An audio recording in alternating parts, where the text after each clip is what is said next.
Good afternoon, everyone. Thank you for joining us again for what I believe would be a very insightful session of Gen Zooms.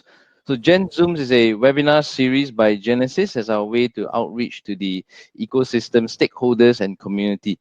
For this, my team and I really spend a lot of time to figure out what are the ongoing trends, and then we curate our panelists to share their thoughts, their trends. My name is Martin. I'm your host. I'm co founder and partner of Genesis Alternative Ventures. Genesis is Southeast Asia's premier venture debt fund. We provide debt capital to empower growth and minimize dilution for the region's leading venture backed companies. Today, we know, right, the narrative has switched from life after COVID to life with COVID. So, how does that change how we work, live, shop, especially with the gradual reopening of economies? Today, I'm very, very happy to have a veteran of the luxury retail sector in Indonesia, as well as senior leaders from our two portfolio companies join us today to share with us what they're seeing on the ground in the light of COVID-19. So I'll have Pak Irwan, who is president and CEO of Time International, Hi, everybody. to do an introduction. But before that, I'll play a very, very nice video that Time has prepared just to give everyone a flavor of who they are, what they do.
That was a great video.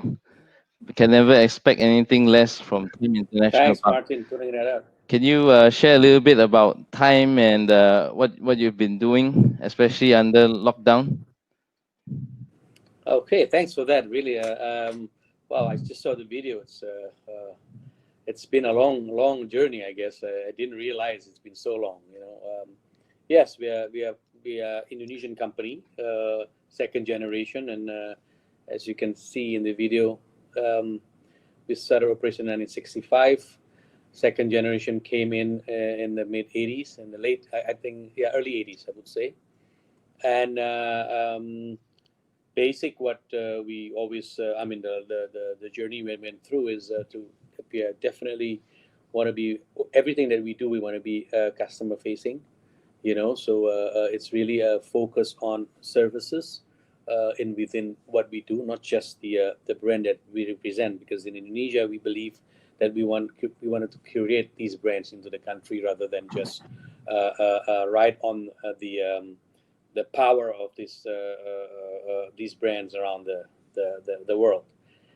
And yes, it's been for us this we have gone through almost 3 months now working from home. We've gone through this past 3 months on a BCP project program within the organization, and also as we go by learning. First and foremost, what I can share with the audience and fellow distinguished panelists here. I mean, for us, the main thing is to be present internally with the team, and to be very transparent and honest with the team on the situation. So Right. we worked it internally, and then together, then we would then make plans and roll out plans and also with the belief that we have to be dynamic in making all these plans, because things are changing by the day Right. or by the hour. And yes, and the key is really to stay connected with the team and to work it through. We have about close to 2,000 guys that we need to be in touch with, and we want to make sure that we are in touch with them. We want to make sure first also that we care for their situation at the Right. moment. And yeah, that's the main thing Okay. we Right. But we'll come back to you in a while. But I have to let Vanessa and Saga do their introduction first. So Vanessa, CEO and co-founder of GoWork, and we have Sagar, VP Corporate Development, Hamlet. Vanessa, please make your Hi introduction. everyone. Thanks, Martin. Hi, Pak Irwan. Hi, Sagar. Very honored Hello. to be here with you guys. Let me just play something.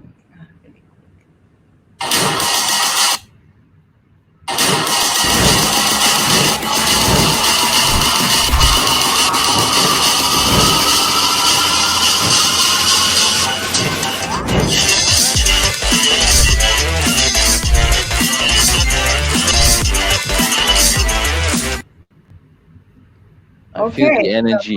that was short and sweet. For those of you who probably have never heard of GoWork or don't know what GoWork is, because I think there are audience calling in from different countries. So we are now the largest flexible workspace operator in Indonesia. Um, before I started the introduction, I really would like to share why the founders started GoWork, because I think this is something that is extremely important in motivating us going forward, and especially in a time like this when things are not as easy as it used to be, right? So our core purpose at GoWork is really to improve the quality of work life.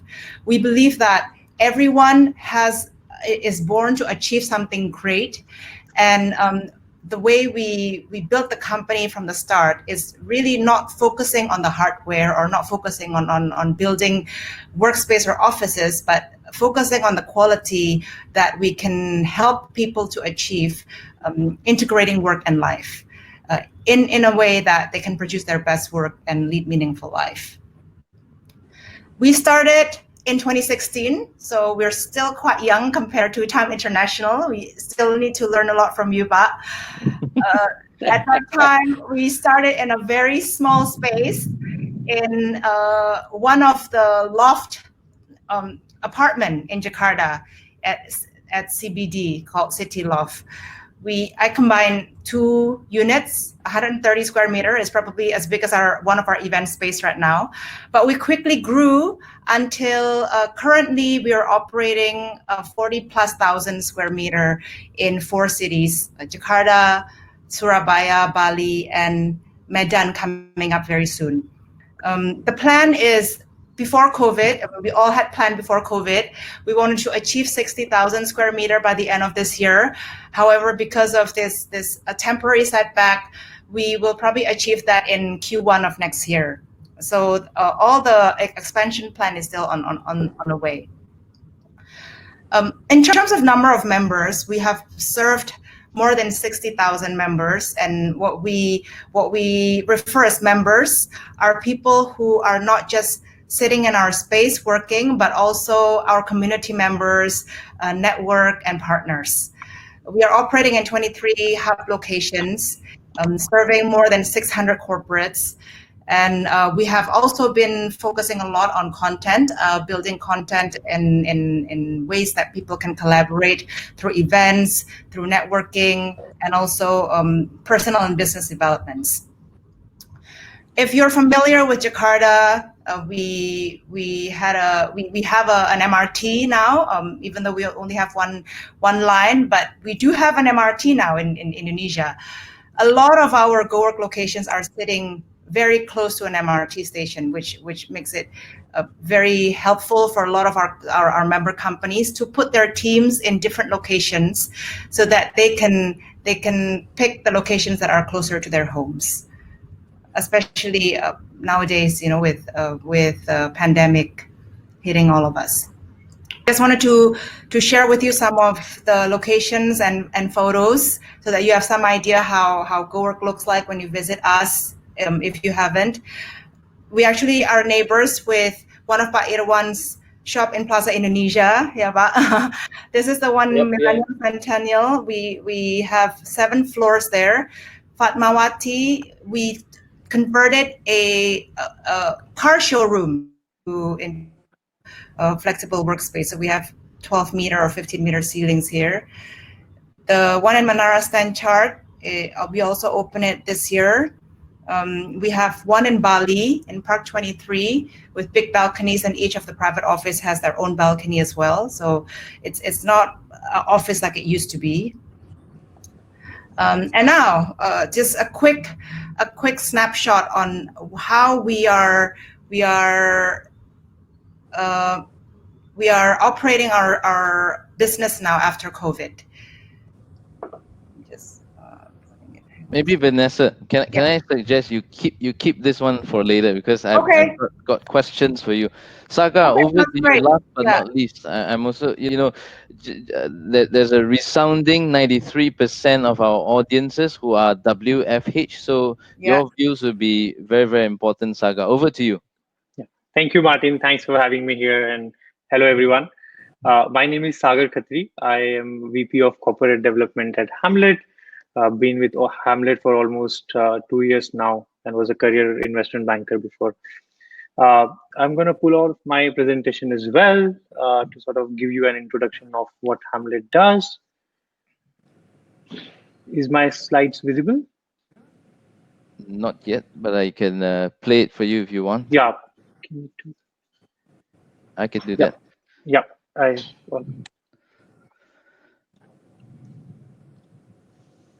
It's loading.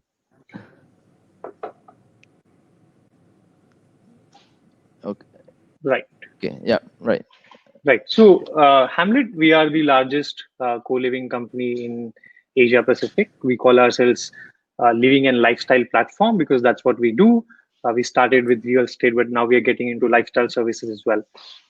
In all the 4 geographies that we operate, which is Singapore, Hong Kong, Australia, and Japan, we are operating more than 100 plus locations and catering to more than 1,000 plus members.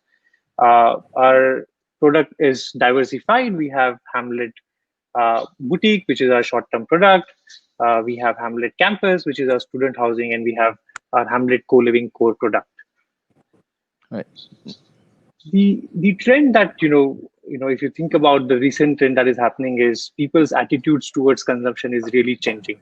The millennials are looking for increased flexibility. They are looking for greater convenience, and at the same time, they want to have all these services at an on-demand culture basis at an affordable rates. So at Hamlet, what we're doing is we are sort of catering to these 3 trends. Just skip a bit.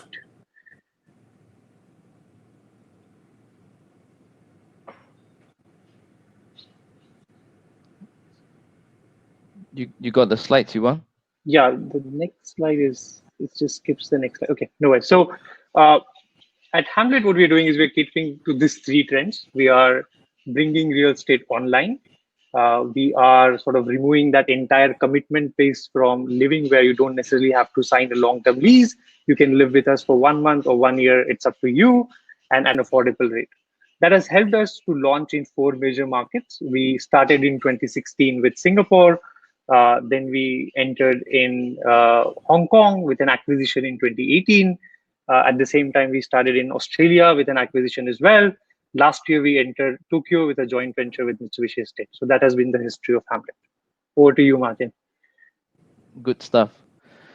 So now I'll stop the slide presentation. No more cheating. Now we enter into the panelist question session. So, these few days the buzzword has always been lockdowns, or PSBB for our Indonesian friends, circuit breaker for Singapore. it's been a big reset for businesses and individuals alike. Some have been COVID beneficiaries. Some, have had to take a break or make pivots. So really, COVID is that accelerant for change, and it also started the biggest WFH experiment, which so far so good. And now you can see why I've placed these three panelists together. So maybe I'll go back to Park, right? Like, in your business, what were some of the immediate challenges faced, or even opportunities realized when PSBB started? Thanks, Martin. Yeah, well, as a company, we've been evolving, and of course, we know the digital world was coming through this century, this past century, and it's coming, just growing, and we always strive to look for new way of doing business. I mean, to keep the company young at heart, and also in operating, because we know that the customers or the clients are also getting younger and younger in a way. So we've been the first and foremost, we've been always on the ground, understanding or trying to understand the new. Every day is a new thing. This is how we believe even before the pandemic is out. So we've been looking for new dimension of running retail, and we've been always looking also on how are we relevant Right. to the millennials or Gen Z and so forth, because this is one of the oldest sort of business models or business deals that we do. Right. I mean, we're basically trading, and then we learned from the very beginning to start that we want to build brands rather than just trade brands. We want to introduce them closer to the Indonesian young market, Right. And data has now always been the biggest tools. Right. We need to really believe in our data, and then we need also to then work with the data rather than try to analyze the data too much and try to change and not looking at face value, because that's also part of the challenge, because we go, no, it's not really like that, but it's more like, well, this is changing. Let's see how much can we change with time. So yes, we knew during this pandemic, before Indonesia was declaring that we are affected. The other part of the world has already been affected. So we learned from that, and we start our BCP earlier. We start working, doing the work from home program early, and we start implementing all the protocols, so then we can continue our business in the safest manner possible. We have a lot of people in the office that's coming in and out. We have a lot of guys in our stores. I mean, we are still running majority brick and mortars Right. business.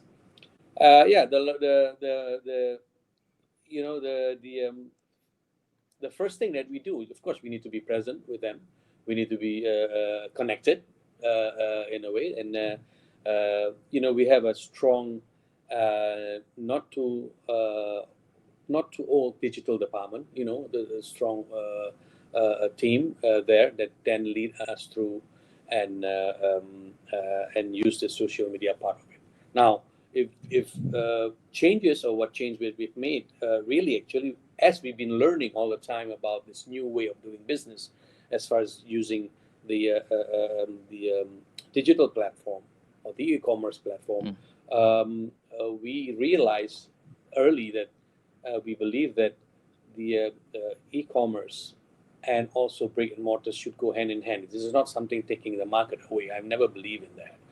And we learn through seminars like such as this, or even we created a group of sort of board of advisors that's from the different business that's looking into this to help us to understand what we can do better, or how we can relate ourselves into the digital world.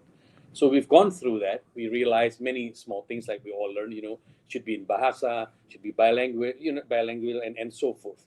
And we are also building our digital platform, right? In our stores, you can actually, if you go to our stores, they're actually the catalog of our digital business. So people can actually come to the stores and go home and Right. they Park, don't they, give they away the secret yet. I have to ask you that later. So, nanti, yeah. well, So you, yes, you you have to let my co-working and co-living friend let me ask them some questions first.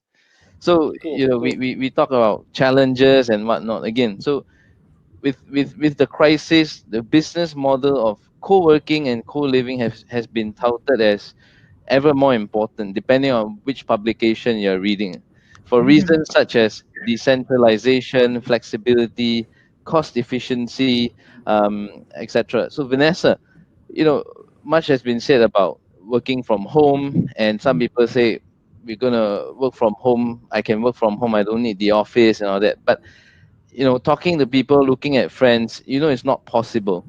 How has Mhm. that changed your perspective of your business as well as your members? How do they think of Go Work now? Yeah, so in Indonesia, we started lockdown in March, right? Or I think early April. Early April. March was when the government started to implement work from home, and of course, even though we are in the business of flexible workspace and flexible and remote work arrangement, we also need to get used to this. Um, so from April onwards, we started to close down some locations because there was no clear directions yet from the government on how like what businesses can still operate and which businesses have to completely shut. Right. We have to host a lot of different businesses and different industries at our space, so we cannot just shut all of the locations. Um, of course, we as an operator, constant communication is extremely important. So from my level all the way down to all of our community managers or hub managers, what we call them, who knows the members in each space directly. We talk to them. I mean, we ask them. We talk to them. What do you guys need? We also communicate very extensively with our landlords. Obviously, everyone gets hit, right? The first few weeks we have to deal with members who are asking for termination, for downsizing, for deferring, all those things. I mean, we nothing is certain. However, right now, I think looking back, those are all kind of a reaction that people have to do at that time, given the uncertainties, right? But after given a certain time to think about it, they're all coming back to us. They're all coming back to us and asking us, how can we put our teams not in one location. A lot of our members used to just choose one location and put everybody there, but now they split their teams, right? It Right. becomes a benefit for the companies to allow their employees to choose any of our locations across Jakarta. In this case, we have the most number of locations in Jakarta, so that they don't have to expose themselves to public transport for 2 hours each way, or they don't have to drive for so long, right? And I think flexible work arrangement is definitely here to stay. Right. We cannot all just stay at home and work. I mean, I for sure feel very unproductive working from home 100%, right? And we I still won't need human interaction. I won't take your word for it. I will ask Sagar. Sagar, we chatted about this before, future of work, future of living. You had some interesting insights, which I'm sure Vanessa will be happy to hear. So I think for Hamlet, really, home is the safe haven and everyone's office in such times. So can you share a little bit about what you have seen in the last few months from your members and your perspectives on the business going forward? Right, absolutely. So I think a couple of things, right? From Hamlet's perspective, there were a couple of challenges, and I'm happy that you clubbed it with opportunities, because we made opportunities out of these challenges. One was, viewing. Traditionally, real estate people always want to, rent out spaces. They go and physically see the house, right? But with the advancement of technology and with regulations, what happened is, we could not do sort of physical viewing because of the circuit breaker. What our Right. team did is they actually sort of used that challenge and converted it into an opportunity where, by using Matterport, they were now selling online. In fact, if the initial percentage were 20%, now 80% of our new sales were happening online.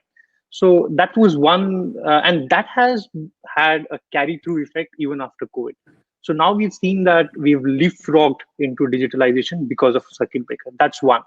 Second, people always talk about this big B2G segment, business to government.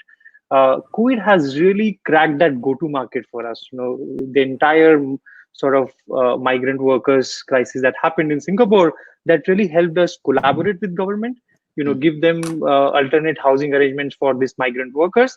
And that really opened up different avenues for collaboration between us and government. So that these are the two opportunities that we've seen. And in addition, one of the trends that we're seeing on ground is, people are getting ready to be in it for a long haul. So they are preparing their house in a manner that they want to share more. They don't want to live in studios anymore. They want to have people around, so that they can get mingling, they can sort of socialize, and people are preferring more and more shared apartments. So these are the three opportunities that we are seeing in our sector, at least. Right. So are they still planning to go to the office? We talk about them staying in a nice place, probably outside of the CBD, and uh, working out of a hub that Go Work could potentially provide. Absolutely. I think, let me just sort of, I think this is for Vanessa, but I'll just opine quickly and Vanessa can take over. Uh, One of the views that we have on this is, working space as we traditionally know, at least what we hear from our members, is changing. So they are preparing home offices plus some membership at, GoWork or other co-working spaces, if they really want to, sort of go and meet people. So that's at least what we are seeing on the ground. Right. Vanessa, Yes. Same question, or sorry? so are you seeing the same kind of trends, like we talk about AB teams? Are you Yep. seeing there's talks about hub and spoke offices? Yes. You Yes. seeing some of that as well? Yes, yes. It's interesting, Martin, because we did have that strategy before, even before the crisis happened. Right, right. We recognize that if at all possible, right? We live in Jakarta, the traffic is crazy, and if at all possible, why do we have to spend that much time in traffic, right? So we work with one of the largest F&B operators in Indonesia that has more than 100 locations across Indonesia, to utilize their space as our spoke, and that was before even COVID hit. Right now, yes, we have seen more and more of our company member companies asking us about this flexibility, not just splitting their members, but also the AB team, like ABC team, right? Because they realize that, hey, you know what? Some of my teams are actually more productive working from home, right? Some of my teams have to meet up maybe like twice a week or 3 times a week. So why don't we arrange it so that 50% of the people can come Monday, Wednesday, Friday, or like whatever it is that the company needs. So we are very flexible in making sure that can happen with them. Right, right. So let's go back to Park Irwan, right? So we have Go Work and Hamlet talking a little bit of their version of O2O. I go to office some days I stay at home. For e-commerce, yes, there are a lot of people who say, with e-commerce retailers, they're going to be irrelevant, whatever. But when I look at the stores, Singapore East circuit breaker, everyone is thronging back. And if you Google globally, everyone is out there going to the malls. In some places, they even talk about revenge buying. So e-commerce is not going to replace physical retail as we know it, but surely there must be some key ingredients to make this whole online and offline experience work. Can you share a little bit about how your view on that? Thanks, Martin. It's just last week when it was announced Jakarta was going to be open. and the more starting to operate or starting operation. Of course, before I take, the key of being disciplined in the new protocols is really important, and that's why we've been campaigning internally and also through our clients. But we get a lot of calls on a day before opening. I'm talking a heck of our phone line were jammed, our operators were jammed, as a lot of these guys are making appointments to go to the store, All right. or saying I'm going to pick up myself some of the goods or some of the pieces that I've been striving to get and all that. So this is one thing that it was unexpected for us, and so we then obviously give them the appointments, and then and the stores are coming. And obviously, business-wise, conversion rate becomes flying through the roof, because Right. whoever comes in is the one that wanted to pick up. And this past week, we've been open. We've seen that has not slowed down yet.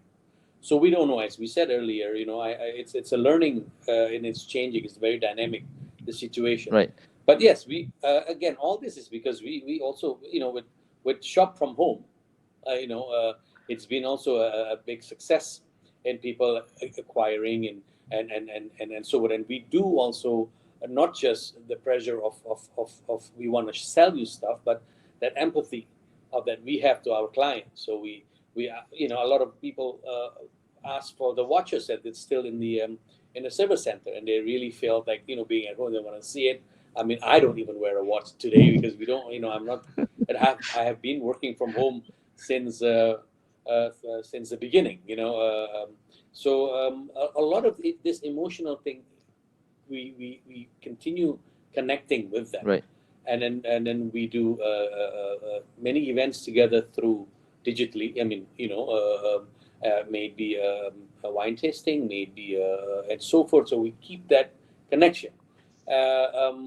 So yes, for us, it's in a way we learn more on the e-commerce side. Obviously, the business has grown, but it's still, I can share this. It's just not really. It's still yet to be at the level that become very serious in that sense, but it's a steady growth. Right. So if the question is what we've been doing is we really take that omni-channel into more personalized by being with them as they browse the pieces they like, as they talk about the collection that they have. We are working now to actually bring the boutique to you. So we are working now to virtually have a virtual boutiques that we can take it to your home. Right. So then even that. So we are not discounting, or we are not trying to choose one or the other. We believe that these two things can again work hand in hand, and it can really enhance each other. Right. So yeah. So it's really that full end-to-end customer experience you're talking about. One cannot do without the other. So that I also wanna ask, what is the unique? What are some of the unique requests from your customers? And obviously you're reacting to click and collect, shop from home. What is that one request that you're like, wow, I never thought of that, but yes, it makes sense. Let's do it. Well, yeah. Well, first and foremost, they really want to. The key thing, they are more open in sharing their collections. So they were saying, if you're showing your collection in the store, we want to show ours too. Right. So this creates more of the connection again. So they're saying, can we display through your virtual store our collection? Right. And then which normally people are more discreet with this. Yes. And they want to then also talk to the watchmakers in Europe Wow.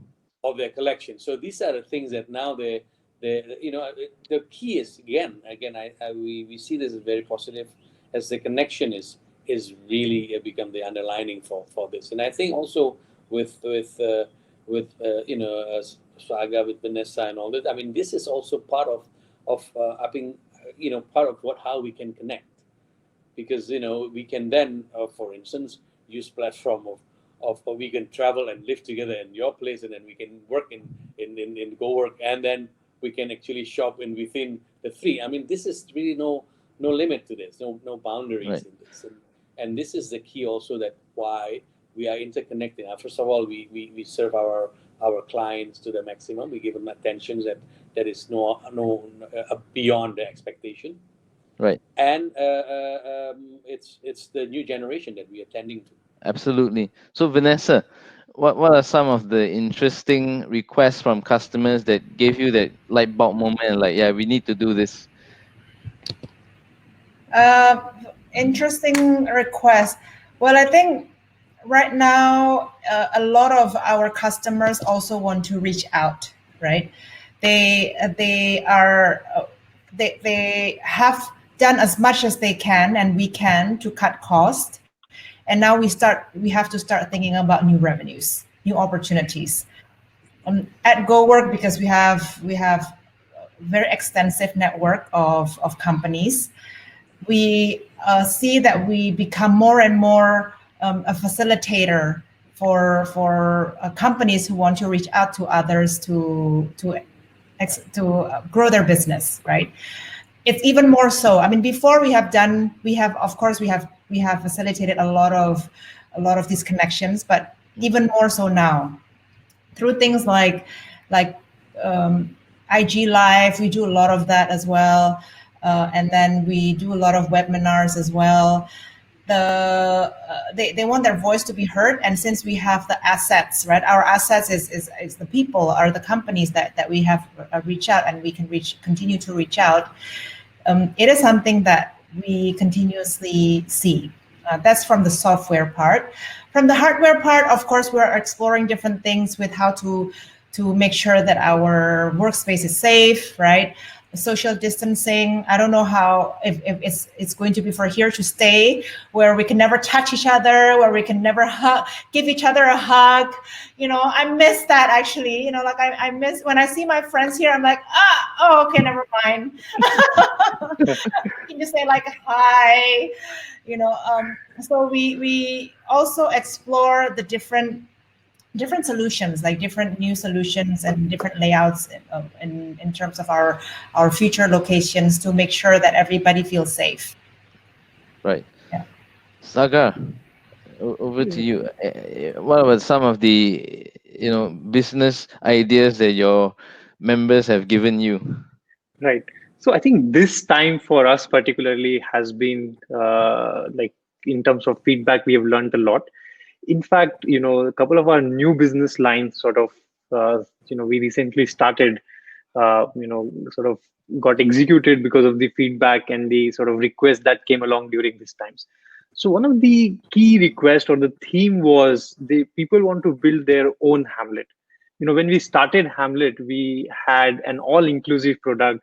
We're giving you furniture, we are designing it for you, we are giving you cleaning. But what we've realized in this period is people want to customize the product they want to live in. So people want to buy, rent their own furniture from Hamlet and design their own sort of living space. They want to make sure they subscribe to some services, they don't subscribe to others. So that gave birth to something what we call Hamlet Shop internally, which is they can customize and build their own home and furniture and design as a service. So this period has been really a lot of learnings for us. So hearing from the three of you, it just seems that the lockdown has also given us some time to sit down, take a step back, and reevaluate, rethink the business, and I think more importantly also reconnect with the people dear to us who are our customers. So in a way, the distance, like I said, has made us all closer, right? So given that so this is another thing that I'm sure people who are watching this right now are thinking, like, if I go to GoWork, will I be safe? If I go to the Time stores, will I be safe? If I stay in Hamlet, will I be safe? I'm going to play a new normal video for Time International, and it's really again, we don't expect anything less.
again, there was a great video. If a picture speaks 1,000 words, this tells you the whole story. We need we need to make some voiceover or some music behind it, I think.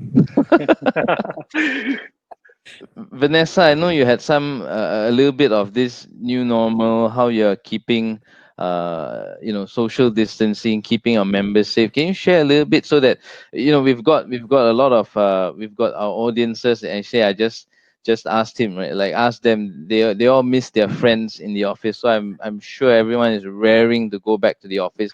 How are you keeping your members safe?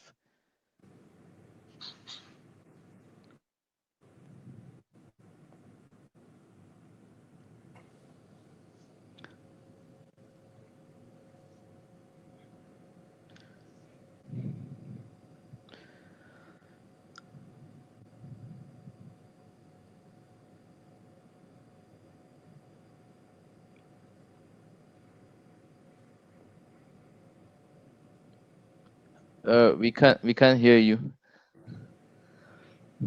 Sorry, hello. All Can you right, hear yes, me now? Yeah. yes, we Yeah. hear you now. Okay, sorry. I was talking and didn't realize that I was on mute. Yeah, so starting in March, we have been constantly communicating with our members and also internally. And we set up a BCP team internally, as well as a team that is making sure that all the new protocols are also carried through, right? Now, from when we start to open earlier this month, every single space is equipped with a QR scan code, with thermal gun, all the standard stuff that we follow, as well as working very closely with the buildings that we are at to make sure that we are adding a second layer, or like second and third layer for the people who come into our space.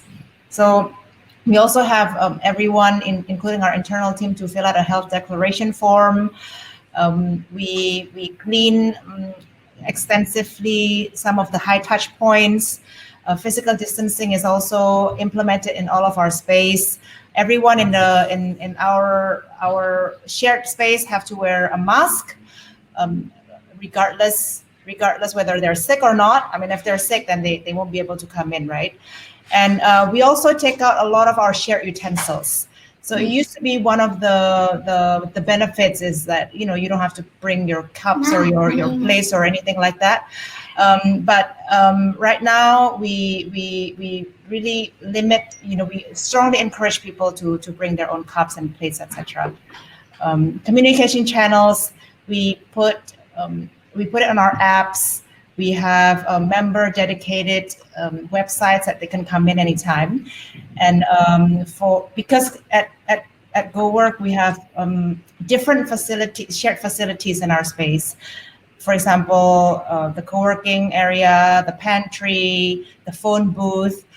We equip each one of those area with a dedicated QR code, so that when anybody come in, they can also know what are the protocols of utilizing that space. Right. Before I jump to Saga, I must apologize. I forgot to ask our attendees to fire away with the questions. Yeah, Pak, you're gonna say something? Yeah. Sorry, I was just missing out. I couldn't hear Vanessa very clear earlier, so I just wanna, because I was just trying to fix, but I just couldn't hear you. Sorry. Right. Yeah, Vanessa was sharing about how some of the things that they're doing to keep their members safe. I think very Right. practical, where they say Right. things like shared utensils as well. I guess in times like these, we really have to rely on the patience and the understanding of our customers to go through what is really an unprecedented time. So Saga, for your business, again, I said home is a safe haven, but there have been clusters at home and in like a large shared space, in shared spaces like yours. What are some of the things you're doing to keep your members safe and healthy? Right. So, Martin, that's a very interesting question for us because we are a lifestyle platform, and a key value proposition in our business is doing community events and bringing people together. Right. And what we've done is, during this lockdown, when your sort of physical community events were not feasible, we did online events. And thanks to our members who have shown so much traction towards these events, be it yoga, be it a quiz night, be it a Friday night drinking party on DJs, we have seen more and more participation from our members and trust. Secondly, sort of being a operator, we have a very strong operational capacity. So we have cleaners, we have maintenance people who are well equipped to handle any unruly situation that might happen. Plus, at the same time, we have properties, and now because we are the largest APAC operator, we have enough properties to sort of isolate if there is any such case that happens. So that, to be honest, the entire sort of proposition has really dawned upon the members now, that the feeling of being safe in a curated community. So that value proposition really came out during this COVID crisis. Right. Yeah, I think it cannot be stressed more. So we're entering into the last 10 minutes of the webinar, and I'm conscious of time. And I think I did quite a good job in asking the right questions, such that our audience that have not had reason to ask questions. So I'll continue asking. I always like to have this. It's okay to dream, right? So maybe I'll start with Park, right? What if you had a blank piece of paper, what does the future of retail mean to you? Well, it's a good question, or probably I'm yet to dream about it. But yes, I think this being customer facing or client facing, we need to continue. I think the future would be great if we can sort of that emotional feel, or emotional, because people come to the store, people acquire whatever product they have through us is because of that emotional feel, that people buying a diving watch. It's not necessarily they want to swim, or they even scared to go diving, but they aspire to that, or pilot watch and so forth. So I think to bring that closer and to have that emotional bound, that we can connect, it's really it's more so valuable than just going home with the product that they like. Right. I hope this makes sense. But just to add on to what interesting, what Vanessa, I could hear her barely earlier, or Saga, this. I think the key for us in Indonesia is we've known all these new protocols, we known of this new way of doing things and all that. But I think the discipline is very important. That we continue doing what we are doing, making sure that the safety of the customers, or our clients are upheld really high. So I think because today, as I always say, the fear of Corona is like there's just not as much as last time, but then the whole pandemic is still big out there. And this is what we make sure in the office and also in our stores, that the discipline of all this protocol needs to be in front, and not sort of put aside, because we are back to our old normal a little bit, Right. if I may say. So yes, the dream is really to if they can then they can continue, and we can share that emotional bound, the binding further. Right. And I think that you early on you mentioned as well about being present, customizing, having empathy for your customer. I'm sure your customers actually during this period will become more loyal to you. Like, it's really a good opportunity to build that loyalty by being there for them. Well, yeah, Martin. Again, I can share this with our fellow panelists. In Indonesia, our customer, of course, we have our customers, our VIPs, or what do you call that? But we treat them all as VIP per se.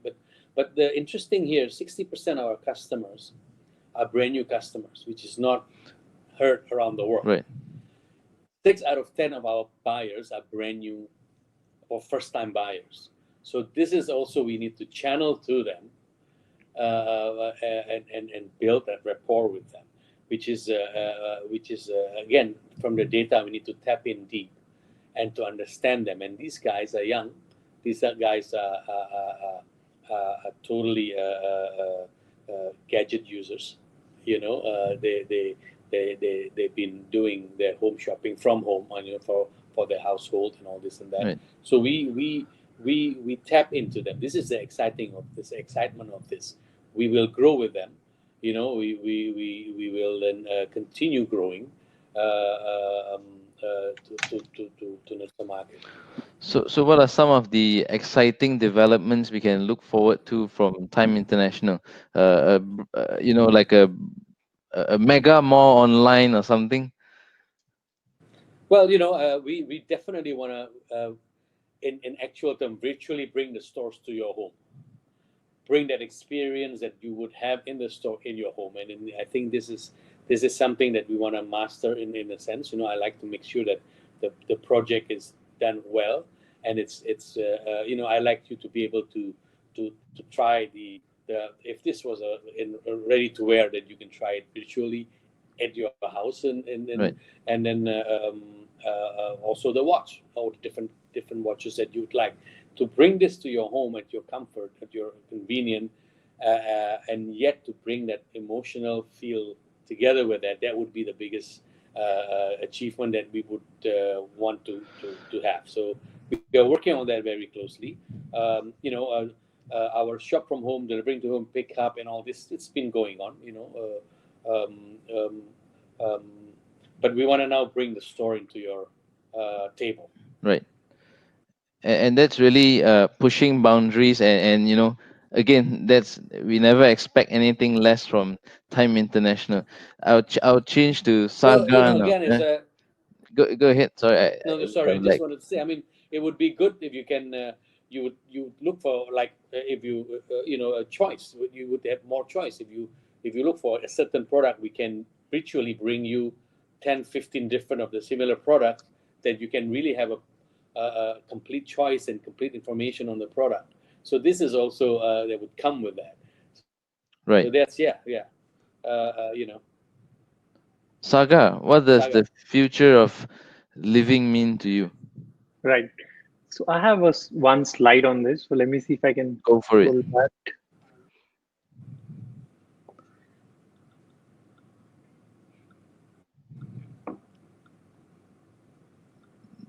Do you need? No, no, We, I'm just right. pulling Okay. it up. Okay. Give me 1 second.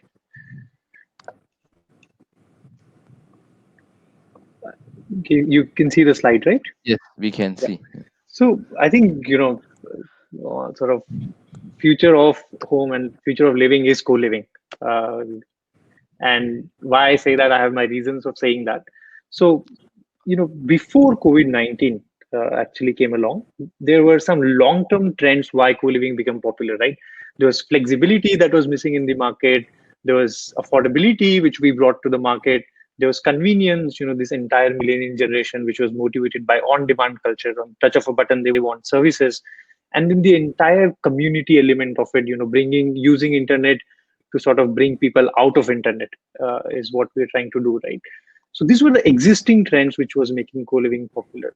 But after COVID, we have a strong hypothesis on 4 key trends which we think will make co-living even more popular. One is people will spend more time at home. I think Vanessa touched upon it. People want to do like half week, or 1 week off, 1 week on. What will that do is it will make home as important as your office. And if your home is where you're spending more significant time, you would need to have good furniture, you would need to be well designed, and you would need it to be managed by an operator that you trust. Similarly, community spaces, both for co-working and co-living, sort of that their importance will go up, because if you're not going to office every day, you would want to hang out somewhere, you don't want to work somewhere, right?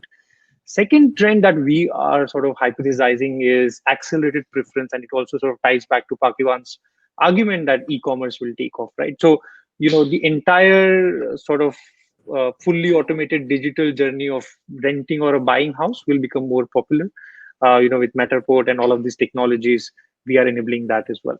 The third point that we sort of crystal ball about is more emphasis on hygiene and services. So we are sort of getting into an era where Vanessa talked about you want to hug people, but you're not sure, right? So you're getting an era where hygiene and the importance around service quality will really increase. So here, any company, any operator that is offering 24/7 support, making people feel more safe, will sort of see trend going up. Fourth is reduction in short duration travel. I think 1 day business trip is behind us. Zoom has replaced it. So all these hotels and service apartments who will suffer during this time would probably want to sort of get the same yield on their property, would want to do co-living with their property. So that's where we see, and we've seen this trend, the kind of supply that we've onboarded in last 3 months. It has, we've never done that before in our history. So we are very confident that the future of living is co-living. Right. And Vanessa, what does the future of work mean to you? Cannot hear you.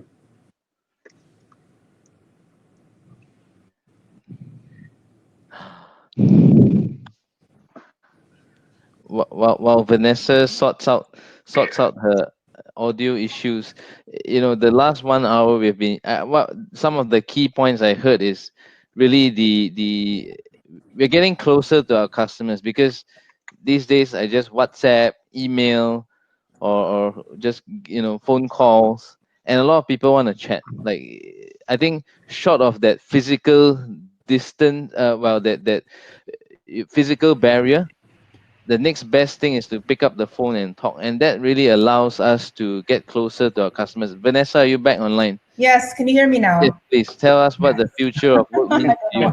I'm not letting you off the hook. Thanks, Martin. Sorry about that. So I think flexible work arrangement is here to stay. There will be a lot lower tolerance in unproductive and unproductivity time wasted for things like traffic and getting people together in one location, right? It's not just the space itself, but also the timing of working. In Jakarta, I think the local government has already set a shift schedule. People don't have to all come to work at 7 or 8, but they can start at 7, leave at 3, and then some starts at 10 and leave at 7 or whatnot. So I think from this environment, from this crisis, even the traditional companies who never believed in remote work are forced to learn from it, and it's going to be here to stay. The second thing is, I believe technology and human-to-human interactions will still go hand in hand. I don't believe that this is the death of office. We have seen some of it already, right? Video conferences like this are extremely helpful, but don't we miss physical interactions and like seeing someone face to face instead of seeing people on a square screen? So I strongly believe that it will still go hand in hand. I mean, technology, yes, it helps us to connect better. However, the human interaction is still extremely important. And the third, I believe that more companies will adopt co-working environment and arrangement for their companies. Even the ones that didn't believe it or didn't know that they needed it before, they will start looking for this. And therefore, landlord, I think will probably want to reach out to operators like us, because they are used to just giving the space empty. Here's your key, give us 6 months rent, and you can do whatever you want with the space. A lot of companies now, they don't want to deal with fitting out the space. They don't want to deal with 10-year lease, right? So landlords, and I've been talking to a lot of them, are very open to working with operators like us, where we are so used to dealing with the flexibility and also making sure that the environment is ready for people to use. Right. So actually, we are almost at the end of our webinar. But you talk about landlords. It's always a very emotive word. But you're smiling now. You probably have to deal with a lot of landlords given your footprint. Are you seeing their behaviors changing, or they're still insisting on 10-year leases and whatnot? Or is it a bit different in I your hope world? none of my landlords are here. Some landlords are more willing to adapt to the situation than others, I would say, just like any other industries, right? Right, I think the ones that are more progressive are really trying to work with us hand in hand early on. The ones that are more traditional, they probably are still looking to wait it out and right, see, if things go back to normal, then I will go back to the old way of doing things, right? right, So right.